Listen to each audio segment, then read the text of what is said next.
கர்த்தருடைய பரிசுத்த நாமத்திற்கு மகிமை உண்டாவதாக. கர்த்தரும் இரட்சகருமாயிருக்கிற இயேசு கிறிஸ்துவின் இனிய நாமத்தில் இந்த காலை வேளையிலே வாழ்த்துதலை தெரிவித்துக் கொள்கிறேன். இந்த நாள் காலை வேளையிலும் கர்த்தர் நம்மை அற்புதமாய் ஒரு புதிய நாளை காண செய்திருக்கிறார். அதற்காக கர்த்தருக்கு நன்றி செலுத்துவோம். கர்த்தர் தருகிறதான ஒவ்வொரு நாளிலும் கர்த்தருக்கு நன்றி உள்ளவர்களாக, கர்த்தரை துதிக்கிறவர்களாக, கர்த்தருடைய நாமத்தை மகிமைப்படுத்தி உயர்த்துகிறவர்களாக நாம் காணப்பட வேண்டும் என்று கர்த்தர் விரும்புகிறார். இந்த காலை வேளையிலேயும் தேவ சமூகத்திலே ஒரு வார்த்தையை கர்த்தர் என்னுடைய இருதயத்திலே பிரகாசிப்பித்தார். விசாரப்பட வேண்டாம் என்கிறதான ஒரு வார்த்தையை நேற்று ராத்திரியிலிருந்தே கர்த்தர் என்னுடைய சிந்தனை மண்டலங்களிலே அந்த வார்த்தையை கொண்டு வந்து அந்த வார்த்தையை தியானிக்கும்படியாக கர்த்தர் உதவி செய்தார். அதே வார்த்தையை வேத வசனத்திலிருந்து உங்களோடு பகிர்ந்து கொள்ளலாம் என்று நான் ஆசைப்படுகிறேன். கர்த்தர் நடத்துவாராக. சங்கீதங்களின் புஸ்தகம் 94வது சங்கீதம் 19வது வசனம். என் உள்ளத்தில் விசாரங்கள் பெருகுகையில் உம்முடைய ஆறுதல்கள் என் ஆத்துமாவை தேற்றுகிறது. ஆமென், அல்லேலூயா. என் உள்ளத்தில் விசாரங்கள் பெருகுகையில் உம்முடைய ஆறுதல்கள் என் ஆத்துமாவை தேற்றுகிறது. மிக அருமையான நேர்த்தியான ஒரு வசனம். இந்த வார்த்தையை சிந்தித்த போது மிகவும் கர்த்தரை நான் துதித்து மகிமைப்படுத்தினேன். ஏன்னா எங்கள் வாழ்க்கையிலே நாங்கள் கடந்து வந்த பாதையிலே எங்களுடைய உள்ளத்திலே விசாரங்கள் பெருகின போது கர்த்தருடைய ஆறுதல்கள் எங்கள் ஆத்துமாவை தேற்றினது. நான் பின்னிட்டு பார்த்தபோது கர்த்தரை நான் நன்றியோடு துதித்தேன். நாங்கள் நிர்மூலமாகாமல் இருப்பது கர்த்தருடைய கிருபை, பெரிய இரக்கம். அவர் எங்களுக்கு தந்ததான அந்த ஆறுதல்கள். ஆமேன். அந்த வார்த்தை மிக ஆச்சரியமான ஒரு வார்த்தை. அதே வார்த்தையை உங்களோடு நான் பகிர்ந்து கொள்ளலாம் என்று கர்த்தருக்குள்ளே வாஞ்சிக்கிறேன். கர்த்தர் நடத்துவாராக. ஒரு மனிதனுடைய வாழ்க்கையிலே அவனுடைய உள்ளத்தில் விசாரங்கள், விசாரமல்ல விசாரங்கள், விசாரங்கள் பெருகும்போது ஆறுதல்களும் பெருகுகிறது. ஆமேன், அல்லேலூயா. எந்த மனிதனாலும் ஆறுதல் படுத்த முடியாத சூழ்நிலைகள் வாழ்க்கையிலே வரும்போது கர்த்தர் ஒவ்வொரு தேவ பிள்ளைகளையும் ஆறுதல் படுத்தி அவர் தேறுதலடைய செய்கிற தேவனாயிருக்கிறார். ஆமேன், அல்லேலூயா. ஒரு மனிதனுடைய வாழ்க்கையிலே உள்ளத்திலே, இருதயத்திலே, மனதிலே ஒரு விசாரம் என்று நாம் சொல்லும்போது அதை பல விதங்களிலே நாம் எடுத்துக்கொள்ளலாம்.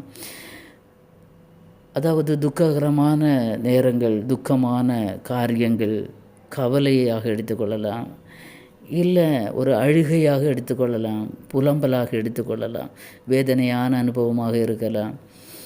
இப்படி பல அர்த்தத்தில் நாம் எடுத்துக்கொள்ளலாம். வியாகுலமாக இருக்கலாம்.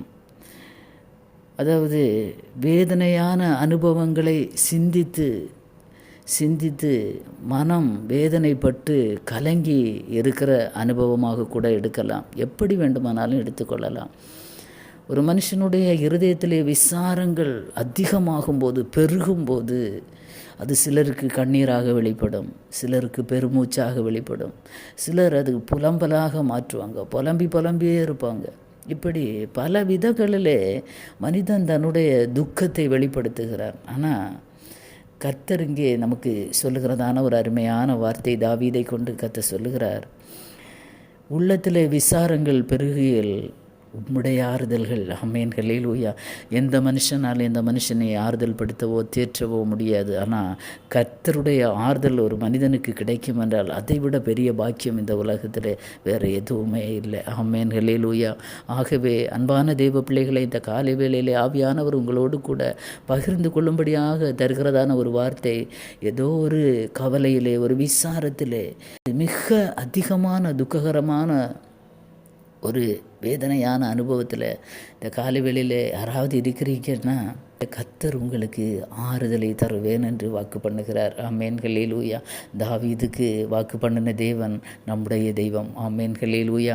அவர் வாக்கு மாறாதவர். அவர் தன்னுடைய வார்த்தையை அனுப்பி ஒவ்வொரு தெய்வ பிள்ளைகளுக்கும் சமயத்திற்கு ஏற்ற சகாயராக இருந்து கர்த்தர் நடத்த வல்லமை உள்ள தேவன். ஆமென்.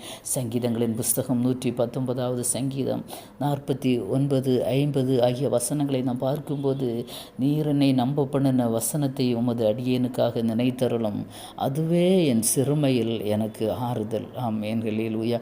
உம்முடைய வாக்கு என்னை உயிர்ப்பித்தது. இன்றைக்கு அநேகருடைய இருதயங்கள், அநேகருடைய மனது துக்கத்தினால அமிழ்ந்து போயிருக்கிறது. துக்கத்தினால, அதாவது ஒரு செத்து போன ஒரு அனுபவம். உயிரோடு இருந்தாலும் சொல்லுவாங்க உலகத்தில், நடைபிணமாக நான் வாழ்கிறேன், எனக்கு இந்த துக்கம் என்னால் மறக்க முடியலை, இது என்னை அமிழ்த்தி கொண்டே இருக்கிறது, ஆகவே நான் நடைபிணமாக வாழ்கிறேன் என்று அநேகர் சொல்வதை கேட்டிருக்கிறோம். ஆனால் ஒரு தேவ பிள்ளை அப்படி சொல்லக்கூடாது. ஆமென். ஹல்லேலூயா. உம்முடைய வார்த்தை, ஆமென், கர்த்தருடைய வார்த்தை ஜீவன் உள்ளது. கர்த்தருடைய வார்த்தை நமக்கு எப்படிப்பட்டது தெரியுமா? ஒவ்வொரு நேரத்திற்கும், ஒவ்வொரு சூழ்நிலைக்கும் கர்த்தர் வார்த்தைகளை இந்த பரிசுத்த வேதாகமத்திலே வைத்திருக்கிறார். உண்மையாக கர்த்தரை நேசித்து கர்த்தருடைய பிள்ளைகளாக இருக்கிற ஒவ்வொரு தெய்வ பிள்ளைகளுக்கும் அவர் சமயத்திற்கு ஏற்ற வார்த்தைகளை தருகிற தேவன். ஆமேன். நான் தைரியமாக சொல்ல முடியும். ஆமேன். ஹல்லேலூயா. துக்ககரமான நேரம், ஆறுதலற்ற நேரம், ஹல்லேலூயா, கவலையிலே அமிழ்ந்து போகிற நேரம், அதற்கு ஏற்ற வார்த்தைகளை தருகிற தேவன். ஆமேன். ஹல்லேலூயா. கண்ணீரை துடைக்கிற ஒரு நல்ல கர்த்தர் நமக்கு இருக்கிறார் என்பதை மறந்துவிட வேண்டாம். ஆமேன். ஹல்லேலூயா. என்னை நம்ப பண்ணின உம்முடைய வசனத்தை உமது அடியேனுக்காக நினைத்தருளும், அதுவே என் சிறுமையில் எனக்கு ஆறுதல். ஆமேன். ஹல்லேலூயா. ஒரு தெய்வ பிள்ளைக்கு ஆறுதல் கர்த்தருடைய வார்த்தை மாத்திரமே. ஆமேன். எந்த இடத்துல கலங்கி போயிருக்கிறீங்களோ அந்த இடத்துல, காயப்பட்டிருக்கிற அந்த இடத்துல காயத்தை கட்டுகிற, காயத்தை ஆற்றுகிறது தான் கர்த்தருடைய வார்த்தை. ஆகவே இந்த காலை வேளையில் நமக்கும் அப்படி சொல்ல முடியுமா? நாம் வேத புஸ்தகத்திலே அன்னாளை எடுத்து பார்ப்போம் என்றால் 1 சாமுவேல் 1வது அதிகாரத்திலே 13ஆம் வசனம் என்று நினைக்கிறேன். அன்னாள் மிக மன கிளேசம், அதுவும் ஒரு விதத்திலே ஒரு விசாரம். ஆமென். ஹல்லேலூயா. மிகுந்த மன கிளேசத்தினால அவள் தேவ சமூகத்திலே போய் ஜெபிக்கிறாங்க. ஆனால் உதடும் அசைகிறது, வாயிலிருந்து வார்த்தை வெளிவரவில்லை. இன்றைக்கி இப்படிப்பட்ட அனுபவத்தில் இருக்கிறீங்களா? தனிமையிலே, அந்தரங்கத்திலே உதடுகள் மட்டும் அசைந்து தேவ சமூகத்திலே கண்ணீரோடு இருதயத்தை ஊற்றி ஜெபிக்கிற தேவ பிள்ளையே, இந்த காலை வேளையிலே ஆவியானவர் உங்களோடு தான் பேசுகிறார். ஆமேன். ஹல்லேலூயா. உங்கள் ஜெபங்கள் கேட்கப்பட்டது. ஆமேன். உங்களுக்கு ஆறுதல் தருகிற ஒரு தெய்வம் இருக்கிறார். ஆமேன். ஹல்லேலூயா. நான் கர்த்தருடைய சமூகத்தில் என் இருதயத்தை நான் ஊற்றி விட்டேன். இப்போ எவ்வளவு இருதயம் நொறுங்கி அவர்கள் ஜெபித்திருக்க வேண்டும். ஆமேன். ஹல்லேலூயா. அந்த ஜெபத்தை கர்த்தர் கேட்கிற தேவன். நான் மிகுந்த விசாரத்தினால, ஹல்லேலூயா, கிளேசத்தினாலும் நான் நிறைந்திருக்கிறேன். ஆமேன். அவங்க சொல்லும்போது சொல்லுவாங்க, மிகுந்த வேதனை, மிகுந்த கிளேசம், சாதாரணமான விசாரம் அல்ல, மிகுதியான கிளேசத்தினால நான் நிறைந்திருக்கிறேன். ஆகவே நான் தேவ சமூகத்திலே விண்ணப்பம் பண்ணி கொண்டிருக்கிறேன் என்று. ஆனால் அந்த இடத்திலே ஆவியானவர் இந்த ஆசாரியன் மூலமாக பேசுகிறார். முதல்ல அவருக்கு வெளிப்படலை, கடைசியில் கர்த்தர் அவருக்கு வெளிப்படுத்தி கொடுக்கிறார். ஆமேன். ஹல்லேலூயா. அவர் என்ன சொல்கிறார் தெரியுமா? நீ சமாதானத்தோടെ போ, நீ இஸ்ரவேலின் தேவனிடத்தில் கேட்ட உன் விண்ணப்பத்தின்படி அவர் உனக்கு கட்டளை இடுவாராக. ஆமேன். ஹல்லேலூயா. தேவ பிள்ளைகளே, நீங்கள் இன்றைக்கி வாய் திறந்து ஜெபிக்க முடியல, இருதயம் நொறுங்கி இருதயத்தை ஊற்றி ஜெபிக்கிற ஜெபம் மிகவும் விலையேற பெற்றது. ஏன் தெரியுமா? சங்கீதக்காரன் சொல்லும்போது சொல்லுகிறார், நொறுங்குண்ட இருதயத்தை அவர் புறக்கணிக்கிற தெய்வம் அல்ல, நறுங்குண்டதுமான இருதயம் கர்த்தர் விரும்புகிறார். அந்த இருதயத்தில் என்ன, அந்த இருதயம் எதற்காக நொறுங்கி இருக்கிறது என்பதை எந்த மனுஷனாலும் உணர்ந்து கொள்ள முடியாது. ஏன்னா கர்த்தர் இருதயத்தை ஆராய்ந்து பார்க்கிறவர். இருதயத்தில் என்ன சிந்தனைகள் ஓடிக்கொண்டிருக்கிறது என்பது என் தேவாதி தேவனுக்கு, படைத்தவருக்கு மட்டும்தான் தெரியும். அவர் அதை அறிந்து அந்த காயத்தை கட்டுவார். ஆமேன். இந்த காலை வேளையிலே அன்னாளுடைய இருதயத்தை அறிந்த கர்த்தர், நீ சமாதானத்துடனே போ என்று சொல்லி அனுப்பினார். அதுக்கப்புறமாக அவங்க துக்கமுகமாய் இருந்ததே இல்லை. இந்த காலை வேளையிலே கர்த்தர் உங்களை பார்த்து சொல்லுகிற வார்த்தை, சமாதானத்தோடு பெறுங்கள். ஆமேன். ஹல்லேலூயா. உங்கள் விண்ணப்பங்கள், வேண்டுதல்கள் தேவ சமூகத்திலே ஏற்றிவிட்டது. ஆமேன். ஹல்லேலூயா. இனிமேல் நீங்கள் துக்கமுகமாக இருக்க தேவையில்லை. உபத்திரவப்படுகிற உங்களுக்கு அவர் ஆறுதலை தருவார். ஒருவேளை துயரப்பட்டு இருக்கிறீங்களா, கஷ்டப்பட்டு இருக்கிறீங்களா, நெருக்கப்பட்டு இருக்கிறீங்களா, கண்ணீரின் அனுபவத்தில் இருக்கிறீங்களா, எனக்கு ஆறுதலாக யாரும் இல்லை, இருதயம் நொறுங்கி வார்த்தைகள் வெளிப்படாதபடிக்கு வார்த்தைகளுக்கு பதிலாக உதடுகள் அசைதல். ஆமேன். பல பெருமூச்சுகளின் அனுபவங்கள். ஆமேன். பல நேரங்களில் யாருக்கும் தெரியாமல் புலம்புகிற அனுபவங்கள். ஆமேன். பல நேரங்களில் கண்ணீரினால் படுக்கையை நனைக்கிற அனுபவங்கள். இதெல்லாம் வாழ்க்கையில் இருக்கிறதா? ஹல்லேலூயா. அவங்களை பார்த்து கர்த்தர் சொல்லுகிறார், அவருடைய ஆறுதல்கள் உங்கள் ஆத்துமாவை இந்த காலை வேளையிலே தேற்றும். ஆமேன். ஹல்லேலூயாகவே விசாரப்பட வேண்டாம். ஆமேன். நமக்கு ஒரு நல்ல கர்த்தர் இருக்கிறார். அவர் காயம் கட்டுகிற தேவன். மனிதன் இந்த உலகத்தில் மனுஷன் காயப்படுத்துகிறவன், ஆனால் கர்த்தர் காயம் கட்டுகிறவர். ஆமேன். ஹல்லேலூயா. எவ்வளவு விசாரங்கள் பெறுகிறதோ அவ்வளவாக கர்த்தருடைய ஆறுதல்கள் உங்களை தேற்றும். ஆமேன். ஏசாயா 51 அதிகாரம் 3 வசனத்திலே கர்த்தர் சீயோனுக்கு ஆறுதல் செய்வார். சீயோன் என்றால் யார்? ஆமேன். ஹல்லேலூயா. கர்த்தரால் ரட்சிக்கப்பட்ட தேவ பிள்ளைகள். ஆமேன். ஹல்லேலூயா. கர்த்தர் சீயோனுக்கு ஆறுதல் செய்வார். அவர் அதன் பாழான ஸ்தலங்களை எல்லாம் தேறுதல் அடைய செய்து அதன் வனாந்தரத்தை ஏதேனை போலவும் அதன் அவாந்தர வெளியை கர்த்தரின் தோட்டத்தை போலவும் ஆக்குவார். சந்தோஷமும் மகிழ்ச்சியும் துதியின் கீத சத்தமும் அதில் உண்டாயிருக்கும். ஆமேன். ஹல்லேலூயா. இந்த வாக்குத்தத்தத்தை பிடித்து கொள்ளுங்கள். கஷ்டத்தில் ஆறுதலற்று இருக்கிற தேவ பிள்ளைகளே, துக்ககரமான நேரத்தில் மூழ்கி இருக்கிற தேவ பிள்ளைகளே, ஹல்லேலூயா. வேதனையான அனுபவத்தில் இருக்கிறீங்களா? உபத்திரவத்தில் இருக்கிறீங்களா? ஹல்லேலூயா. எல்லாராலும் பகைக்கப்படுகிற அனுபவத்தில் இருக்கிறீங்களா? ஹல்லேலூயா. சத்துருனால் நெருக்கப்படுகிற அனுபவத்தில் இருக்கிறீங்களா? உங்களை பார்த்து கர்த்தர் சொல்லுகிறார், கர்த்தர் சீயோனுக்கு ஆறுதல் செய்வார். ஆமேன். அவர் அதன் பாழான இடங்களை எல்லாம் அவர் கட்டுவார். ஆமேன். ஹல்லேலூயா. எல்லாவற்றையும் கர்த்தர் ஆறுதலை மட்டுமல்ல, ஆறுதலோடு கூட தேறுதலை தருகிற தேவன். அவர் தேறுதலையும் தருவார். ஆமேன். ஹல்லேலூயா. ஹல்லேலூயா.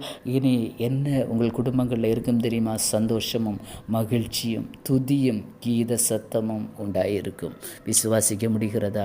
உங்கள் குடும்பங்களில் துயரத்திற்கு பதிலாக, ஹல்லேலூயா, துக்கத்திற்கு பதிலாக, ஆமேன், ஹல்லேலூயா, புலம்பலுக்கு பதிலாக, கண்ணீருக்கு பதிலாக, ஹல்லேலூயா, ஹல்லேலூயா, சிறுமைக்கு பதிலாக, ஆமேன், ஹல்லேலூயா, உபத்திரவத்திற்கு பதிலாக என்ன உண்டாயிருக்கும் தெரியுமா? சந்தோஷம், மகிழ்ச்சி, துதி, கீத சத்தம் கர்த்தர் உங்கள் குடும்பங்களிலே கட்டளையிடுவார். இந்த காலை வேளையிலே விசுவாசியுங்கள்.